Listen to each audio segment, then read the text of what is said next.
Sir sir ఎవరది? ఎవరండి లోపల? ఎవరు? Good evening sir. మీరా? ఏంటి డివోర్స్ మ్యాటర్? అక్కడ ఏం చేస్తున్నారు సార్? స్వయం పాకం వంట చేసుకుంటున్నాను. అలాగా, వెరీ గుడ్ సార్. నేను ఆల్రెడీ వంట చేశాను. బే ఎందుకండి, నా వంట కూడా పూర్తయింది. కావాలంటే రండి, మీరు కూడా భోంచుతారు కదండి. నిజం చెప్పాలంటే ఈ వేళ మా ఆయ పుట్టినరోజు సార్. ఆ సందర్భంగా ఏవేవో వండింది. ఒకదాన్ని తినాలనిపించలేదు. సరే బాస్ పక్కనే ఉన్నారు కదా, స్వయం పాకం. ఈ ఒక్కరోజు మీకు శ్రమ తప్పిద్దామని.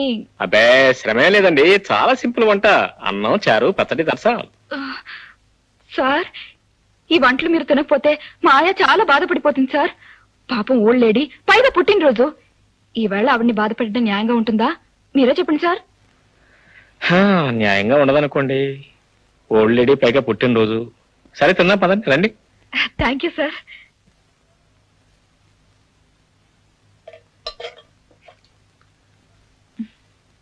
మిస్ ఆయా, ఐఎమ్ సారీ మిస్ గీత, మీ ఓల్డ్ లేడీ చేసిన వంటలు ఉన్నాయే అద్భుతం. ముఖ్యంగా ఈ గుత్తి వంకాయ కూర, ఈ ఆకుకూర పప్పు, ఓ అద్భుతం, మార్వలెస్, ట్రెమెండస్. మాటలు చాలా, అన్ని పాటలే. Thank you sir. మీరు ఇలా మెచ్చుకుంటారని తెలిస్తే రోజు మా ఇంట్లో పుట్టినరోజు జరుపుతుంది సార్ మా old lady. Thank you. Miss Geetha, మీ ఓల్డ్ లేడీకి తల్లిదండ్రి ఎవరు లేరా? లేరు సార్, చిన్నప్పుడే పోయారు. అనాథాశ్రమంలో ఏ దిక్కు లేకుండానే పెరిగింది, చదువుకుంది. తన కాళ్ళ మీదే తను నిలబడి ఇలా ఉద్యోగం చేసుకుంటూ బ్రతుకుతుంది.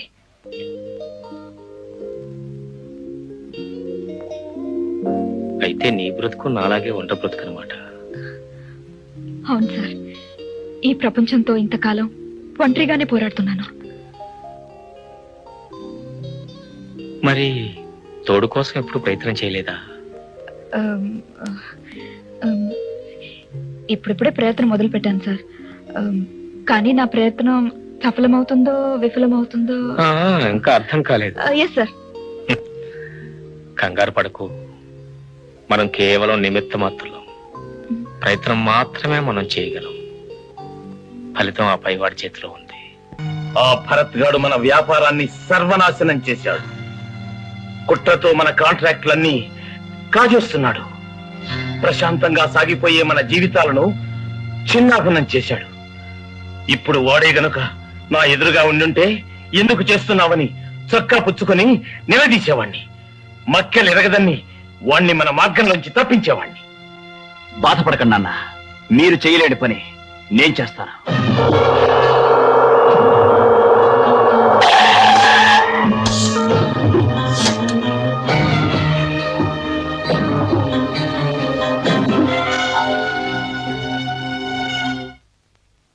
నీకు మాకు ఏదైనా రక్త సంబంధం ఉందా?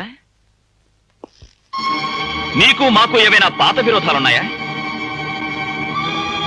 ఎందుకు మమ్మల్ని, మా వ్యాపారాన్ని నాశనం చేయాలని కంకణం కట్టుకున్నా? చెప్పు.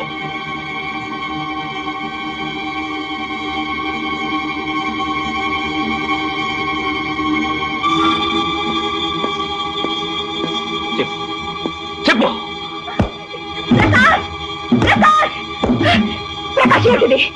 తప్పుగా గీత, ఈ మనిషి మమ్మల్ని వ్యాపారంలో మోసం చేస్తున్నాడు. మా నాన్న మనసులో ముళ్ళులా గుచ్చుకుంటున్నాడు. మా కుటుంబానికి చీడ పురుగులా దాపురించాడు.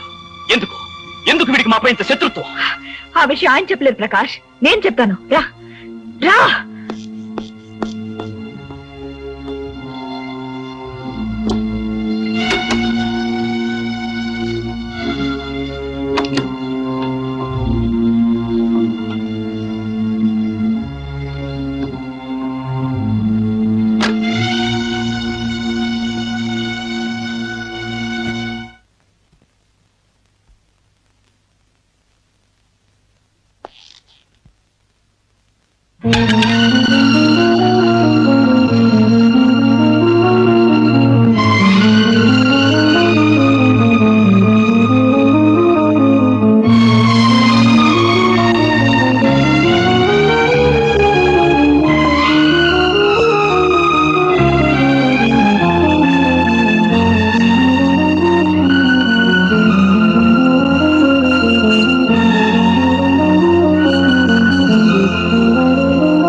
Miss Geetha, yes sir. ఒక్క నిమిషం మీరు బయటకు వెళ్తారా?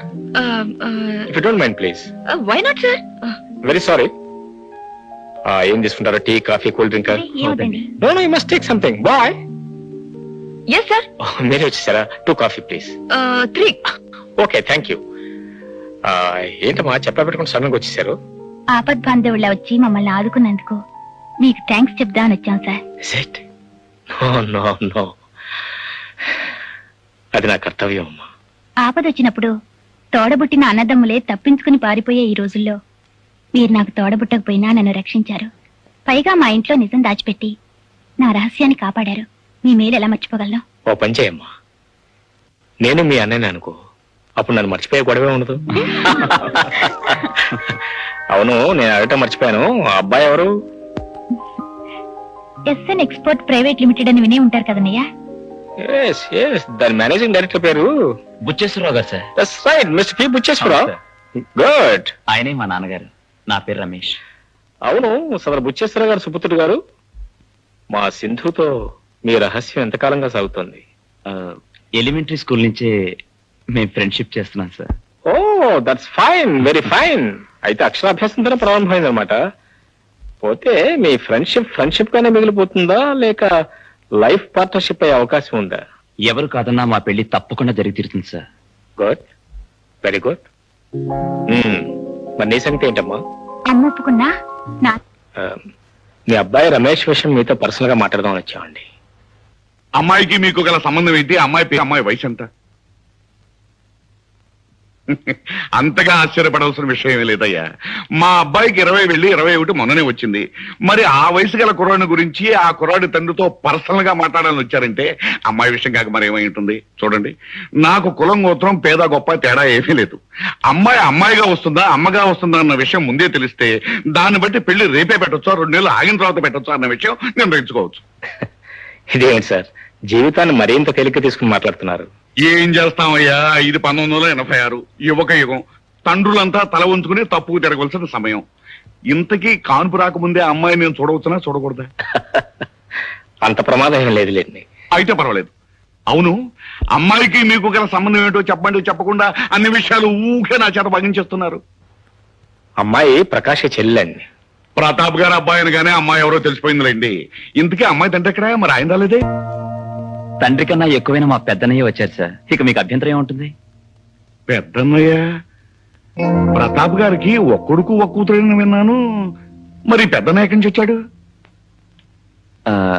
రావాల్సి వచ్చింది, వచ్చారు సార్. రావాల్సి వచ్చిందా? బాబు ప్రకాష్, అమ్మాయి విషయంలో ఏమీ ప్రమాదం ఉన్నట్టుగా కనపడడం లేదు, కానీ ఇక్కడే ఏదో ప్రమాదం ఉన్నట్టుగా నాకు అనుమానంగా ఉంది. చెప్తాను సార్.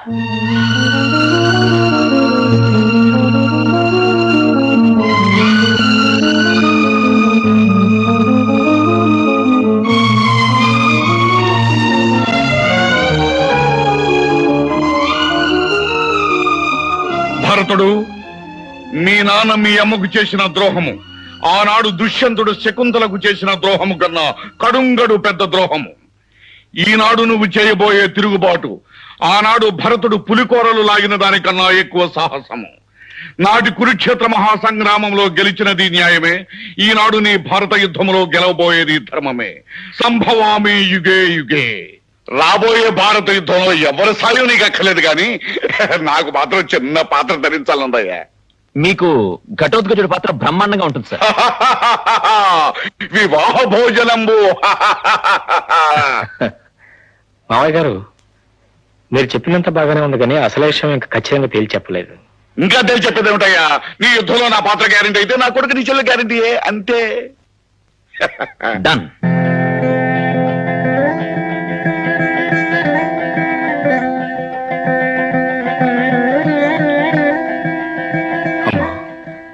భరత్, నువ్వా? బాగున్నావా బాబు? బాగున్నానమ్మా. ప్రతి శుక్రవారం గుడికి వస్తుంటావా? లేదమ్మా, నిజానికి నా గుండె ఒక గుడమ్మా. ఆ గుళ్ళో దేవత మా అమ్మ. ఇక్కడికి వచ్చింది మిమ్మల్ని చూడటానికేనమ్మా. నన్నా? దేనికి బాబు? క్షమించాలి, ఆ రోజు మీతో ఒక అబద్ధం చెప్పాను. అబద్ధమా? సింధుకి కార్ యాక్సిడెంట్ జరిగిందని చెప్పాను. అది అబద్ధం. మరి కొంతమంది రౌడీలు సింధుని బలాత్కారం చేయబోయారు. భరత్, కంగారు పడకండమ్మా, ప్రమాదం ఏం జరగలేదు. మా చెల్లాయిని కాపాడుకున్నాను. నా తండ్రి, ఎంత చల్లని మాట చెప్పావయ్యా. అవును, అసలు సింధు రౌడీ చేతులు ఎందుకు చిక్కింది? ఒక్క నిమిషం నాయనా రమేష్. ఓ దట్స్ ఫైన్. నమస్కారం. ఇతనేనా రౌడీ? అదే రౌడీ కదమ్మా. ఈ అబ్బాయిని కలుసుకునే నిమిత్తం వెళ్ళి మన అమ్మాయి రౌడీ బుచ్చేశ్వరారు. ఆ అబ్బాయి మెడిసిన్ చదువుతున్నాడు. చదువు సవ్యంగా పూర్తయితే అమెరికా వెళ్లే అవకాశం ఉంది. తండ్రికి ఏకైక సంతానం, అది కూడా పద్ధతిగా పెళ్లి జరిగి పద్ధతిగా శోభనం జరిగి పద్ధతిగా పుట్టిన కొడుకు. ఇది ముఖ్యంగా గుర్తుంచుకోవాల్సిన పాయింట్. అబ్బాయి తండ్రికి 5 కోట్ల రూపాయలు వేస్తుంది. కానీ ఎప్పుడు కోటేసుకోరు. సింపుల్ గా కథల పంచ కథలాంచి. ఇంతకీ వీరెవరు? అబ్బాయి తండ్రిని, భర్తుడు మాట ప్రకారం ఈ పెళ్లికి అంగీకరించిన వాడిని, మీ అంగీకారం కోసం ఎదురు చూస్తున్న అనుభవించినట్టు వియంకుడిని. మీరు ఒప్పుకుంటే శాశ్వతంగా మీకు అన్నయ్యవాడిని. అన్నయ్య గారు, ఈ మాటలు వినటానికి నేనెంతో పుణ్యం చేసుకుని ఉండాలి. మీతో సంబంధం కలుపుకోవటం కన్నా మాకు వేరే అదృష్టం ఏముంటుంది? ఒక్క మాట మీ బావగారితో కూడా చెప్పి. ఒక్క మాట ఏం కర్మ, 396 మాటలు చెప్పమ్మా. కానీ నేను మాత్రం ఒకే మాట చెప్తాను. కొడుకును కనిపారేసిన తండ్రి నేను, కూతురుని కనిపారేసిన తండ్రి అనగా మీ భర్త గారు అనగా మా బావగారు రూలు ప్రకారం మర్యాదగా మా ఇంటికి వచ్చి సంబంధం విషయం మాట్లాడాలి. ఇదిగో నా విజిటింగ్ కార్డు. భారత్, నువ్వెవరో మేమెవరో ఎంత బాధ్యతగా ఈ సంబంధం మాట్లాడి పెట్టేవయ్యా. అదేంటమ్మా, ఎవరో అంటారే, మీరేగా నన్ను మీ అబ్బాయి అన్నారు. అవును బాబు, నువ్వు మా అబ్బాయివి, మా పెద్ద అబ్బాయివి. పెద్ద అబ్బాయి. ఆ మాట ఎప్పుడూ చెప్పాలి, ఎవరితోనైనా చెప్పాలి, ఎక్కడైనా చెప్పాలి, ఎట్టి పరిస్థితుల్లోనైనా చెప్పాలి. గుర్తుంచుకోండి, మర్చిపోవద్దు. ఏమే, నీ కూతురు తండ్రి నేనేనా? ఒక్క మాట చెప్పకుండా పెళ్లి కొడుకు వియ్యంకుడు అంటూ ముహూర్తం దాకా వచ్చేసావన్నమాట. నేను సైలెంట్ గా ఉంటే ఒకేసారి శుభలేఖ నా చేతికిచ్చి పంక్తిలో కూర్చోబెట్టి పెళ్లి భోజనం పెట్టి పంపేసేదానివిగా. కోపడకండి, అనుకోకుండా గుళ్ళో వియ్యంకుడు గారు కలిశారు. మన సింధుకి ఆ అబ్బాయికి ఇదివరకే పరిచయం ఉందంట. అన్ని విషయాలు ఆయనే చెప్పి నన్ను ఒప్పించి ఒక్కసారి మిమ్మల్ని వచ్చి మాట్లాడమని చెప్పి ఈ విజిటింగ్ కార్డు ఇచ్చారు. పిచ్చిగుంట బుచ్చేశ్వరరావు. బుచ్చేశ్వరరావు గారు ఉన్నారా? ఉన్నారండి. ప్రతాప్ గారు వచ్చారని చెప్పు. కూర్చోండి బాబు, పిలుస్తాను.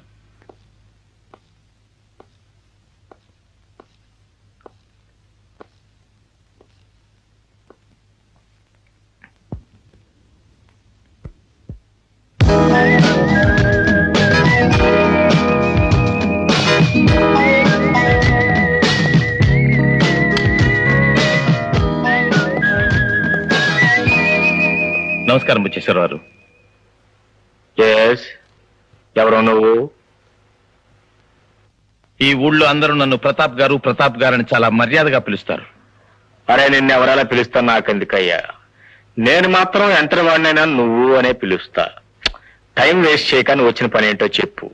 నిన్న మీరు గుళ్ళో మా ఆవిడ్ని కలిశారట? నేను ఆవిడ్ని కలవలేదు. వాట్? ఎస్, ఆవిడ నన్ను కలిసింది, నాతో మాట్లాడింది, నన్ను ప్రాధేయపడింది, కాళ్ళ వేళ పడి బ్రతిమలాడింది. మా ఆవిడ మిమ్మల్ని బ్రతిమాలిందా? ఎందుకు? మీ ఆవిడ నీతో చెప్పలేదా? లేదు. అరే, మా ఆయన పంపిస్తాను, ఆయన కూడా నీ కాళ్ళు పట్టుకుంటాడు, ఎలాగైనా ఈ పెళ్లి జరిపించాలా చూడని చెప్పింది నాతో. బుచ్చేశ్వరరావు గారు, మీరు చెప్పేదేమిటో ఒక్క ముక్క నాకు అర్థం కావడం లేదు. ఇదిగో చూడు, ఎప్పటి నుంచో మా అబ్బాయికి మీ అమ్మాయికి సంబంధం ఉన్నదట. తత్కారణంగా ఇప్పుడు మీ అమ్మాయి 5వ నెల గర్భవతట. ఈ విషయం లోకులు కాకులై కూస్తున్నారట. ఆల్రెడీ నీ పరువు సగం బజార్న పడిందట. ఇప్పుడు నీ అమ్మాయిని నా కోళ్ళగా చేసుకోకపోతే ఆ మిగిలిన సగం కూడా పడుతుందట. ఇది నీ భార్య నాతో చెప్పిన నీ కన్నీటి కథ, నీ కుటుంబ వథ. ఓ మై గాడ్, నా కూతురు గర్భవతి అయిందా? అరే, నీ కూతురు కాదు నా కూతురా? ఈ అనుమానం నాకొచ్చే. గర్భం చేసి నా కొడుకు నిలదీసి అడిగితే నిజమే కన్ఫర్మ్ చేశాడు. నీ కూతురు అబార్షన్ చేయించుకున్నానని అడిగి లేడీ డాక్టర్ ఫోన్ చేసి అడిగితే ఆవిడే నిజంగానే కన్ఫర్మ్ చేసింది. నేనేం చేసేదేముంది? మా ఇంట్లో ఇన్ని ఘోరాలు జరుగుతున్నా నాకొక్కటీ తెలీదు. బుచ్చేశ్వరరావు గారు, ఇప్పుడు ఏం చేద్దాం అనుకుంటున్నారు? ఏమీ అనుకోవట్లేదు. నాకు టీ టైం అయింది, నువ్వు త్వరగా వెళ్ళిపోతే టీ తాగి పడుకుంటా. మిస్టర్ బుచ్చేశ్వరరావు, నా బిడ్డ బాధ తెలిసి కూడా ఇంత తేలిగ్గా ఎలా మాట్లాడగలుగుతున్నావు? నా పరువు పూర్తిగా పోకముందే నా కూతురికి మీ కొడుక్కి పెళ్లి జరిగిపోవాలి. ఏంటి పెళ్లి? పెళ్లి పెళ్ళట పెళ్లి. తప్పమ్మా. ఈ పిచ్చిగుంట బుచ్చేశ్వరరావు దగ్గర నీ కుప్పికంతలు కాళ్ళు వేరకొడతాను. నాతో నీకు వియ్యమా? నీ అంతా చెక్కడా, నా అంతా చెక్కడా? ఆఫ్టర్ ఆల్ సమ్మర్ లో ఒక్కపోస్తే కారు వేసుకుని బీచ్కి వెళ్ళే ఫ్యామిలీ నీది, సమ్మర్ మొత్తం హెలికాప్టర్ లోనే కాలక్షేపం చేసే ఫ్యామిలీ నాది. ఇదిగో ఇదంతా అవసరం నీకు నాకు మధ్య, between you me and sofa. నీకెంత డబ్బు కావాలి? అసలు మీ అమ్మాయి రేట్ ఎంత? అది ఎలా కావాలి? క్యాషా, డ్రాఫ్టా, చెక్కా, లేకపోతే మూడా? బుచ్చేశ్వరరావు, నీ కొడుకుని నమ్మి నా కూతురు పోగొట్టుకున్నది డబ్బో ప్రాణమో కాదు. అఫ్ కోర్స్ శీలమే నాకు తెలుసు. కానీ శీలాన్ని గురించి మా నాన్నగారు చెప్పిన నిర్వచనం నీకు తెలియదు. శీలం అనగా సీలు వేయబడ్డ నిజము. ఇప్పుడు నీ సీలు వేయబడ్డ నిజం 10 మందికి తెలిసిందనుకో, నీ కూతురు పరువు బజార్న పడుతుంది. ఆఫ్ కోర్స్ ఆల్రెడీ సగం బజార్న పడిందనుకో, అది వేరే విషయం. ఆ మిగిలిన సగం కూడా బజార్న పడకుండా చూసుకుంటే నీ కూతురు ఇప్పటికే బంగారమే. వెర్రి మొర్రి సిద్ధాంతాలు చెప్పి నన్ను బుకాయించకు బుచ్చేశ్వరరావు. నా కూతురు గర్భవతి, అది మరచిపోకు. అరే నీ కూతురు గర్భవతి అయితే నన్నేం చేయమంటావయ్యా? అసలు తప్పంతా నీ కూతురుది. ముందే జాగ్రత్త పడి ఆవచ్చుగా. లేదు అయిన తర్వాతనే మా అబ్బాయి చెప్తే ₹3.35 ఇంగ్లీష్ మందు, లేదా మన నాటు ముందు ఉండే ఉందిగా బొప్పాస్కాయ, మన బాధని తీరిపోయేవి. ఏమిటి సైలెంట్ అయిపోయా? ఏదో ఆలోచిస్తున్నట్టు కనిపిస్తున్నావు. ఒకవేళ ఈ మాటలు నువ్వే ఎక్కడైనా విన్నట్టు అనిపిస్తుందా? నీ మాయలు మంత్రాలు చాలించు. తన్ను కోన్కిస్గా గడ కింద దమకట్టకు. నా కూతురికి అన్యాయం చేయాలని భావిస్తే ఊరికే వదిలేసేంత చేతగాని వాణ్ణి కాదు. ఏం చేస్తావో ఈ గోంగూర పచ్చడి? ఇంకా ఒక క్షణం ఎక్కడున్నావంటే నా గోర్ఖా చేత నిన్ను పిచ్చి కుక్కను కొట్టినట్టు కొట్టిస్తాను. అంత అవమానం జరగకముందే ఇక్కడి నుంచి వెళ్ళిపో. Out, out, get out.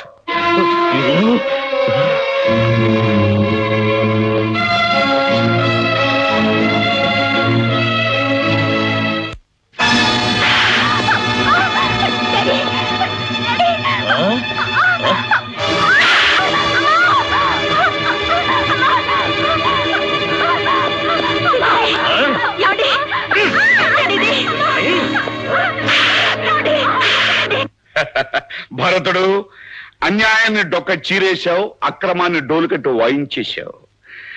నీ అమ్మ ఏ లోకంలో ఉన్నా ఈ సన్నివేశాన్ని కళ్ళారా చూసే ఉంటుంది. ఆమె గుండె మంట కొంతైనా చల్లారే ఉంటుంది. అరే ఏమిటా కన్నీరు పెడుతున్నావు? ఓహోహోహో, ఎంత కర్కోటకుడైనా కన్న తండ్రే కదా, కటువుగా మాట్లాడానేమిటా అని కన్నీరు పెడుతున్నావా? పిచ్చివాడా, ఆనాడు తండ్రి మాట మీద పరశురాముడు తల్లి తల నరికేశాడు, చరిత్ర సృష్టించాడు. ఈనాడు నువ్వు తల్లి మాట నిలబెట్టడం కోసం దుర్మార్గుడైన తండ్రిని కైమా చేస్తున్నావు. తప్పేవి లేదయ్యా. నా బాధ అందుకు కాదు మావయ్య గారు. ఏ పాపం చేయను నా చెల్లెని నేనే హీనంగా మాట్లాడాను. అన్నయ్య ఉండి ఆమెకు రేటు కట్టి నేనే నిజంగా మాట్లాడాను. అబ్బా భరతుడు, ఇదంతా నాటకమని నువ్వు అన్నది ఏది నిజం కాదని నీకు తెలుసు. గుణపాఠం చెప్పడం కోసం 1,000 అబద్ధాలైన ఆడొచ్చని భగవద్గీతలో కృష్ణ భగవానుడు ఏనాడో చెప్పాడు. దండ కావడంతో ఒళ్ళు కొవ్వెక్కి గర్భవతైన నీ కూతుర్ని నిలువున చేయకుండా నిజాన్ని దాచిపెట్టి నన్ను వెధవించేసిన తల్లివి నువ్వు. నా కూతురు గర్భవతి. ఎవరు నా బిడ్డనెత్తిన ఈ అభాండం వేసిన దుర్భాగ్యులు. నా వియ్యంకుడు అంటూ వెరవిగిపోయావే ఆ పిచ్చిగుంట బుచ్చేశ్వరరావు చెప్పాడు. ఆపండి, ఈ అభండాల్ని భరించలేను. ఏ తప్పు చేయకుండా ఈ శిక్ష నేను అనుభవించలేను. పదండి, ఆ బుచ్చేశ్వరరావు ముందే అసలు బండారం బయట పెడతాను. ఆ పెద్ద మనిషి నిలదీసి నిజం కక్కిస్తాను. పదండి. బుచ్చేశ్వరరావు గారు, బుచ్చేశ్వరరావు గారు. వస్తున్నా.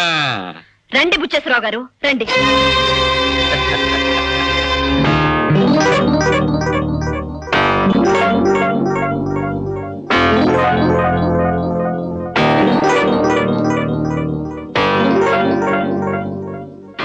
అలా నిలబడిపోయారేంటమ్మా? రండి కూర్చోండి. మీ మర్యాదలు చాలండి బుచ్చేశ్వరరావు గారు. నా కూతురు గురించి నా భర్త దగ్గర ఏం చెప్పారు? ఒక్కసారి మళ్ళీ చెప్పండి. ఒక్కసారి ఏం కర్మ, 100 సార్లు చెప్తాను. కానీ మీ ఆయన ఇప్పుడు నేను చూడలేదే. ఇక మాట్లాడింది ఎప్పుడు? అలా తల వంచు నిలబడ్డాడే ఆయననే మీ భర్త గారు. నమస్కారం బాబు గారు. ఏమిటండి మీరు చెప్తుంది? ఏమండి మీరు చూసింది మాట్లాడింది ఏంతోనేనా? నువ్వుండు. నువ్వేనా పి బుచ్చేశ్వరరావు? అవును, పిచ్చుకుంట బుచ్చేశ్వరరావు నేనే. నిజంగా నువ్వేనా బుచ్చేశ్వరరావు? ఏమిటలా మీద మీదకి వస్తావు? ఆవు చెప్తాను. 1935 సంవత్సరం జూలై 25వ తారీఖున నేను పుట్టిన నెల రోజులకు ఉయ్యాల్లో వేస్తూ నామకరణం చేసిన దగ్గర నుంచి నా పేరు పిచ్చుకుంట బుచ్చేశ్రావే.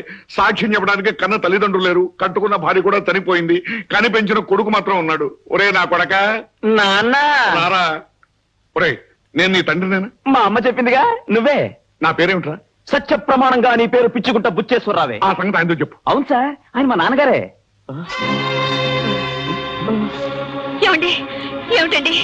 ఏమైందండి? వచ్చిన వేళ విశేషం ఏమీ బాగున్నట్లేదు.